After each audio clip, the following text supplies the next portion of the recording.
What's up guys, it's Pretty with no annoying eyebrows and no fake accent. Sorry, I really can't do this. Nobody asked. Literally nobody asked it. Hey guys, it's your girl Pretty Please, and I know this is called a nobody asked episode, but a lot of y'all asked lah. So here are the top 10 idiots of Singapore in 2020. Number 10, clapping. One massive display of idiocy was us clapping for healthcare heroes. This is really the ultimate cut. I clap for you. So there was one day where our entire nation was instructed to step out of our houses, stand at the doorstep and literally just clap to say thank you. So usually when people do something amazing, you know, you show your appreciation, you say thank you. And in this case, we act like it's freaking NDP and we all just stand around and clap lah. But this feels very flawed because we are talking about healthcare heroes, frontline workers, people who are literally working towards saving lives on the daily. So I feel like it's kind of the same as doing this. Ma'am, the surgery went well. We managed to save your grandmother. She should be waking up in a bit if you want to go see her. Doctor, later 8 PM, you see what I do outside my house. It's for you one. I don't know man, but it really sounds like giving them decent bonuses or maybe more leave days will make more sense than clapping. But what do I know? Number 9, YouTube ads. Okay, so I'm talking about the really nobody asked YouTube entrepreneur ads. So I have ad block, so I really never gonna this kind of shit. But every time I'm not using my laptop, I always gonna this ad. If you give me 30 seconds of your time, I will tell you why that I look like a chibai. Before you press skip, let me tell you why I got so much money but I still don't know how to use Photoshop. Nobody asked that. So anyways guys, I've included a link to free ad block in my description box, so make sure you check it out. You're welcome. Number 8, the general elections. So much happened during GE 2020, but let's just focus on the most idiotic parts of it. The fact that our country even held an election, Ivan Lim reminding us all to not be a shitty human being because karma is a bitch. The losers who try to take Raisa Khan down even though there are thousands of people who say actual problematic racist things on the daily on sites like Hardware Zone. When James Lim was just trying to talk about a mandate and suddenly became a man everyone wanted to date. The problematic spouse beating analogy that the PAP chose to make on the national paper, even though family violence cases spiked by 22% during Circuit Breaker. And finally, never forget. For our East Coast residents, we also have a plan for the East Coast. We have an East Coast, Singapore, we have a Together, an East Coast plan. We care at East Coast. Number 7, mental health. Some people think that doing this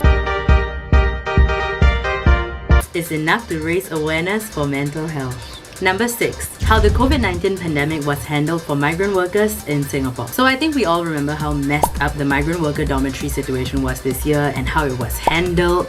And I think the cherry on top was the fact that they couldn't even get an apology when that is the literal least that we could possibly do. Anyways, we all know that our migrant workers are one of the most vulnerable communities in Singapore. Their welfare, dignity and fundamental rights have often been disregarded by the state due to the transient nature of their existence. So, to help support the needs of migrant workers, please check out this link on screen. It's also in the description box below. So when you click on it, this leads to the Migrant Mutual Aid Sheet. So this aims to connect migrant workers in Singapore who have needs to individuals and groups here in Singapore who are able to offer help. So shout out to the team behind the Migrant Mutual Aid Sheet, and for you guys watching, check it out, share the link and do whatever you can to help. Number 5, COVID-19 Rulebreakers. This is why I love social media. Because you stupid, right? I also don't know. But then I see the shit you post, then I know like, oh, okay, this person really stupid, huh? Because half the people who got in trouble for breaking COVID-19 safety measures, you're basically snitched on yourselves because you take picture and then you post online. Anyways, happy phase 3. That's if you even have 7 friends. Number 4, people who still don't know how to respect the LGBTQ+ community. Trigger warning! This is gonna contain a bunch of homophobic and transphobic things that people have said. So we can't forget the words that came out of Joanna Tang's mouth. Mark of the beast is the number 666. Is it a coincidence that the gay pride celebrates taking pride in distorting the true symbol of the love and peace of God with the 6-color rainbow flag? We believe this movement is one of the ways that Satan, the spiritual force, has influenced the physical realm to manifest in ways that insult and show contempt for God. So they basically talked about how 666 is the mark of the beast, and then they say the pride flag got 6 colors, so she's trying to form some form of connection just because of the number 6, then suddenly satanic. No wonder my name got 6 letters. Makes sense. Also, by the way, Joanna Tang's dad is an ophthalmologist, so I guess my question is, ophthalmologist is eye doctor, right? So why your daughter see things like that? And how can this list be complete if I don't shout out my favoritist place in the world?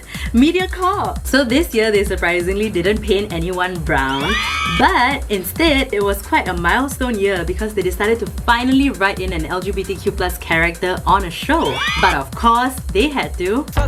They decided to portray this gay character as a pedophile who would molest teenage boys and also has an STD. Hello, do things do properly, Ken. Stop trying to perpetuate negative stereotypes about the LGBTQ+ community in Singapore and keeping our country backwards as hell. Anyways, hashtag repeal 377A, yeah, bye. And also Royal Albatross saying this bullshit about transgender people.